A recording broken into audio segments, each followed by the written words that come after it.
ভ্রমণ পিপাসু মন শুধু সুযোগ খুঁজছিল দুদিনের জন্য কলকাতার কাছেই কোনো ফাঁকা জায়গায় পালাতে, যেখানে মানুষ নয়। দেখব চারিদিকে সবুজ রঙা ধান গাছে ভরা চাষের ক্ষেত, প্রাক শরতের সাদা কাশফুলের আহ্বান, সাদা সাদা মেঘের ভেলায় সজ্জিত নীলাকাশ, আর বর্ষার জলে টইটুম্বর নদী। তাই পালিয়েছিলাম কলকাতা থেকে মাত্র ১৫০ কিলোমিটার দূরবর্তী তালগাছ এক পায়ে দাঁড়িয়েদের দেশে। দ্রুতগামী এক্সপ্রেসে মাত্র ১.৫ ঘন্টাতেই পৌঁছানো যাচ্ছে রবি ঠাকুরের শান্তিনিকেতনে। তবে কোলাহল এড়াতে এবার গিয়েছিলাম বিশ্বভারতী থেকে কিছুটা দূরবর্তী আমারকুঠি অঞ্চলে। আমারকুঠিটি ছাড়াও এখানে খানতিনেক হোটেল আছে। বোলপুর স্টেশন থেকে টোটো ভাড়া ১৫০ টাকা। হোটেল রুমস সব এসি। অফ সিজনে ভাড়া মোটামুটি ১৫০০ টাকা। অন সিজনে তাই হয়ে দাঁড়ায় গিয়ে ৪,০০০ টাকার ওপর। অর্থাৎ খরচা বাঁচাতে অফ সিজনে যাওয়াই ভালো।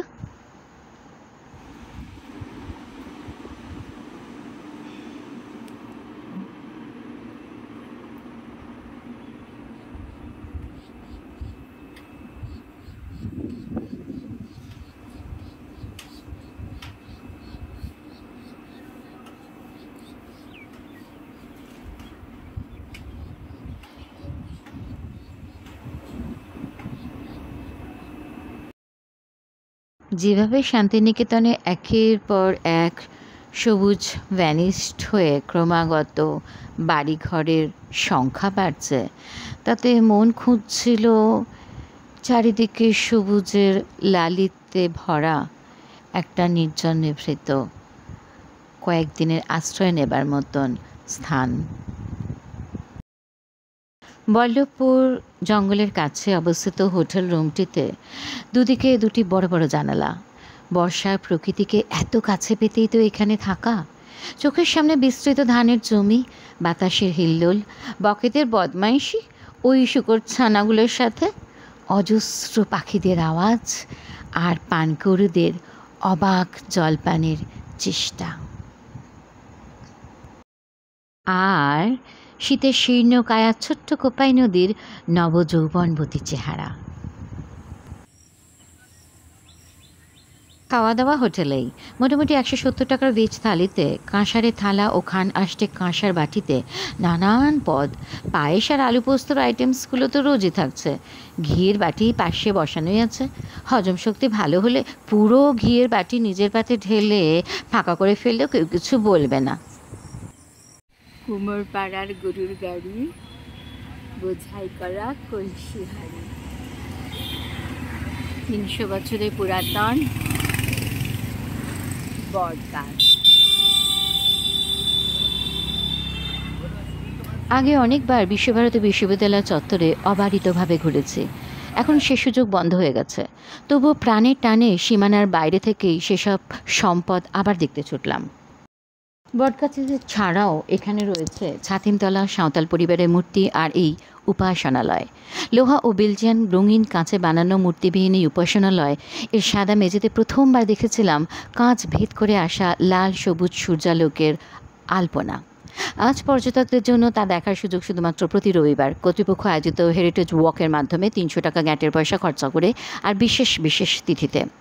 বসুধৈব কুটুম্বকম, অর্থাৎ গোটা পৃথিবী আমার আত্মীয় জ্ঞানে প্রতিষ্ঠিত। সবার অবারিত দ্বার হয়ে প্রকৃতির সাথে একাত্মতা প্রতিষ্ঠার জন্য যে প্রয়াস তিনি গাছতলায় বসে পড়াশোনার মাধ্যমে করতে চেয়েছিলেন, তা আমরা এখন কত অংশে পালন করছি। মনে হচ্ছিল যেন বিশেষ কিছু রাজনৈতিক দলের ক্ষমতা দখলের লড়াইতে ভুবনডাঙ্গার মাঠটা যেমন হারিয়ে গেছে, তেমনি বিশ্বভারতীর নাম অচিরে পরিবর্তিত হয়ে হবে স্বার্থ ভারতী। ১০০ টাকা টিকিট কেটে রবীন্দ্র ভবনে ঢুকে তো দোতলা মিউজিয়ামে ১৯১৩ সালে রবি ঠাকুরের নোবেল প্রাইজের রেপ্লিকা দেখলাম। ২০০৪ সালে এখান থেকে সেটি চুরি গেছে, এখনও পর্যন্ত উদ্ধার হয়নি। প্রচুর পাহারাদার, মোবাইলে ছবি তোলা নিষিদ্ধ। এখানে প্রদর্শিত হয়েছে তার ব্যবহৃত ঘণ্টা, চিরুনি, কলম, চশমা, আবার তার একগাদা তুলি, জাপান থেকে উপহার পাওয়া পদ্ম ফুলাকৃতি কাঠের ধূপদানি, France, Rome, Tehran, Java, Honolulu থেকে উপহারস্বরূপ আসা সেরামিকের বাসন সহ আরও নানান দ্রব্য। মৃণালী দেবী ব্যবহৃত পাটিবোনা চটি, বাংলাদেশ থেকে আসা চপলাবতীর প্রতিকৃতি। একতলা গ্যালারিতে আছে পদ্মাবতীর প্রতিকৃতি, গীতাঞ্জলির প্রথম সংস্করণ, নানান পারিবারিক ও বিখ্যাত ব্যক্তিদের ছবি। এই মিউজিয়ামটির গায়ে আছে উত্তরায়ণ। রবি ঠাকুরের শিল্পী সত্তার চর্চা ও বসবাসের জন্য বানানো বিভিন্ন ঋতুপযোগী 5টি বাড়ি একটি লাল মাটির আঙিনাকে ঘিরে, যার উত্তর দিকে আমলকি, অশ্বত্থ, বট, অশোক ও বেল এই 5টি গাছ 1925 সালে কবি জন্মদিন উপলক্ষে পুঁতে পঞ্চবটী বানানো হয়েছিল। প্রাঙ্গণে প্রবেশ করে বাম দিকে রয়েছে লাল সিমেন্টের মেঝেওয়ালা ইটের বানানো 3তলা বাড়ি উদয়ন। কাঠের দরজা জানলার ওপরে কাঠের প্যানেলগুলির নকশা সহ বাড়িটির স্থাপত্যের চিন্তাভাবনাও রবীন্দ্রনাথ ঠাকুরের পুত্র রথীন্দ্রনাথ ঠাকুরের ছিল। এটি এই চত্বরে বানানো দ্বিতীয় বাড়ি। আগে পর্যটকরা অনায়াসে সব বাড়ির ভিতরে ঢুকতে পারতেন। রবীন্দ্রনাথ ঠাকুরের ব্যবহৃত আরাম কেদারা, লেখার টেবিল সহ সব কিছু স্বচক্ষে প্রত্যক্ষ করতে পারতেন। এখন বছরে মাত্র 2টি দিন বাড়িগুলির ভেতরে প্রবেশের অনুমতি মেলে, 25শে বৈশাখ ও 22শে শ্রাবণ। এই চত্বরে থাকা বাকি 4টি বাড়ির স্থাপত্যের ভাবনা চিন্তা সবই কবিগুরুর।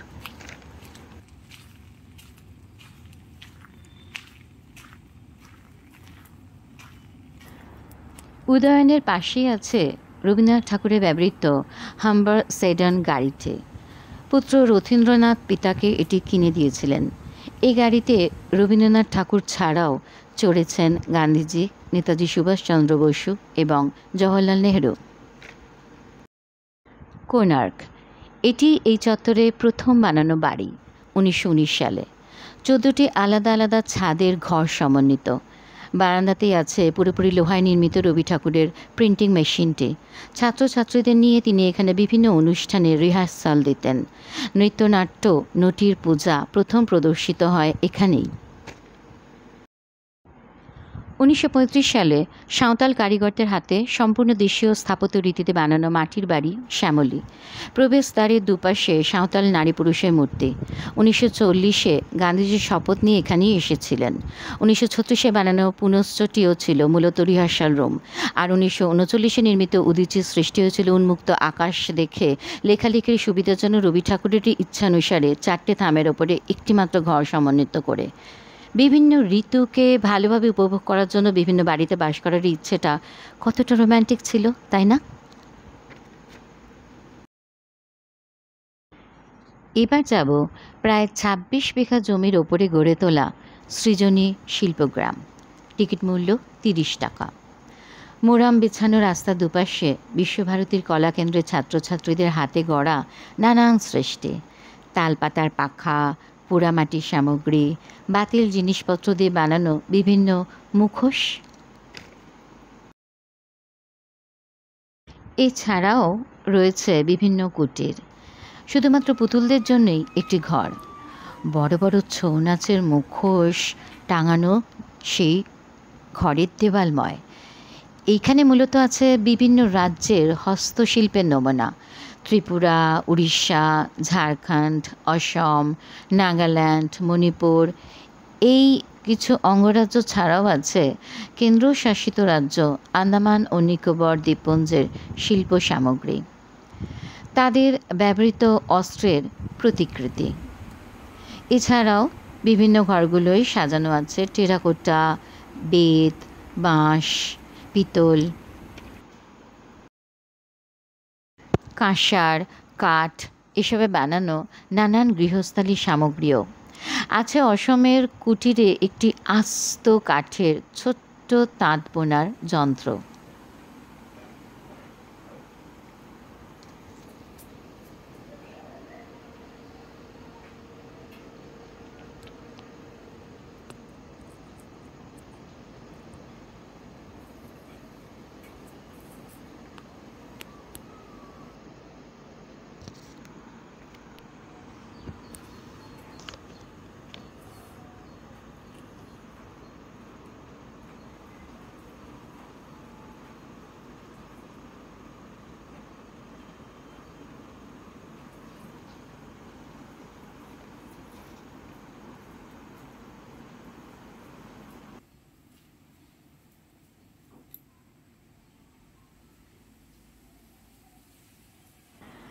আছে উড়িষ্যার পটচিত্র, এছাড়াও বিভিন্ন বাদ্যযন্ত্র।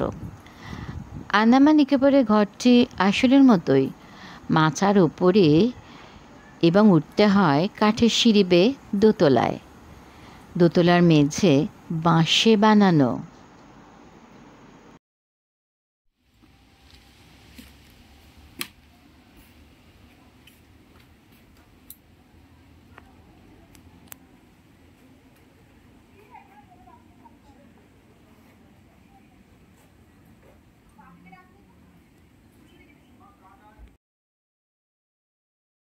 বিভিন্ন গৃহের আলপনার আহ্বান মন ছুঁয়ে যায়।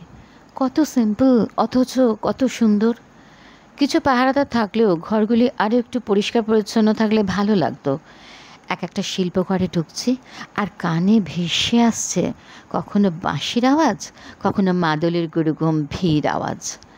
ভ্রম হচ্ছিল পর্যটক শূন্য শিল্পগ্রামে কাঁচের আড়ালে থাকা বাদ্যযন্ত্রগুলি নিজেরাই নিজেদের মধ্যে সংঘাত করছে নাকি। অত বিশাল জায়গায় চোখ নয়, কানটার ব্যবহার করলাম সজাগভাবে এবং ধ্বনি ধাওয়া করে উৎসে পৌঁছে পুলকিত হলাম।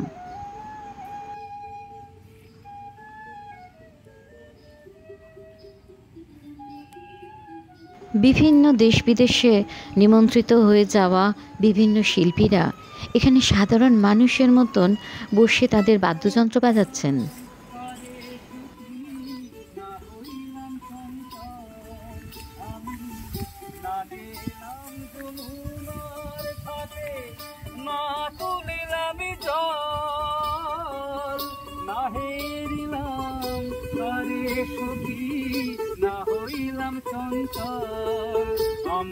আমার ইচ্ছা বান্ধিবি, সোহাগ বান্ধিবি, অনুরাগে বান্ধিবি।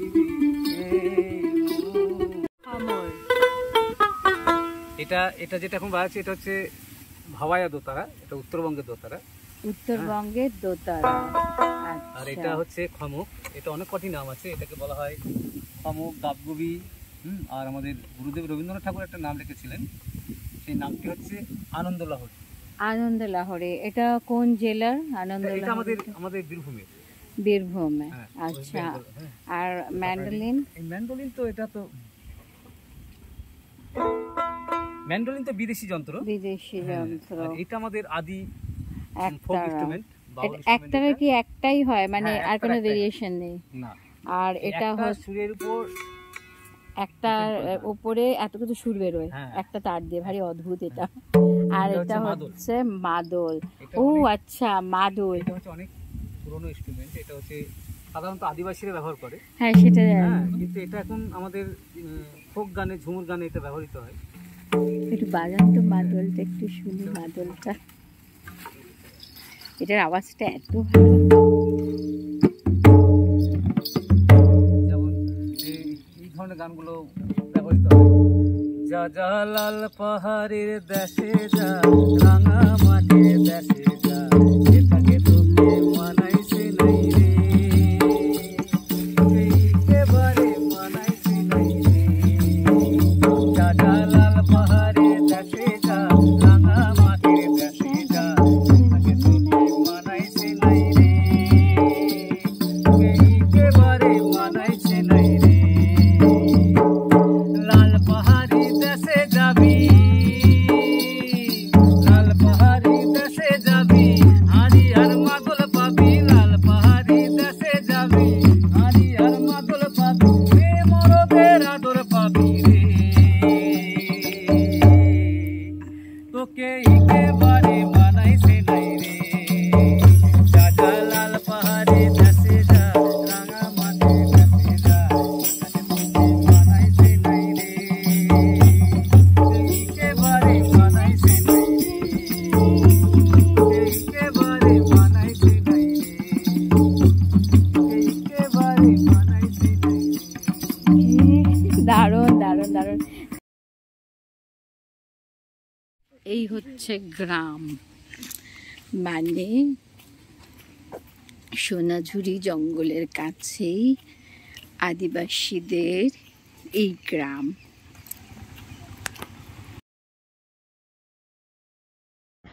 সাঁওতাল আদিবাসীদের গ্রাম বেনের পুকুর। মাটির বাড়ির গায়ে বিভিন্ন রঙের মাটির সাহায্যে নকশা ও মূর্তি আঁকা। জঙ্গলের শুকনো পাতা সংগ্রহ করেই এরা রান্নাবান্না করেন এখনও। মানুষগুলো পর্যটকদের অতি উৎসাহে ঘরের আঙিনায় বিনা অনুমতিতে প্রবেশ ও ছবি তোলার অত্যাচারে আজ বিরক্ত। গ্রামের প্রবেশপথেই কাঁকুড়ে লাল ল্যাটেরাইট মাটিতে গালি ইরোশন স্পষ্ট। এবার যাই একটু কেনাকাটা করতে। এবার সোনাঝুরি হাট বন্ধ, তাই বসছে লালমাটি কর্মতীর্থ হাট। দাম একটু বেশি। রাবড়ি দই রাবড়ি দই রাবড়ি দই রাবড়ি রাবড়ি রাবড়ি দই রাবড়ি দই। কর্মতীর্থ হাটটি সোনাঝুরি হাট থেকে মাত্র 2 কিলোমিটার দূরে, বসে শুধু বুধবার। আর বিখ্যাত সোনাঝুরির হাট রোজ বেলা 10টা থেকে সূর্যাস্ত পর্যন্ত বসে, সপ্তাহে প্রতিদিন, শুধুমাত্র বুধবার দিনটি ছাড়া। জিনিসপত্র চিনতে পারার দক্ষতা যদি থাকে, তাহলে দক্ষ কারিগরি হাতে চিনে দরদাম করে জিনিস কিনে ফেলেন।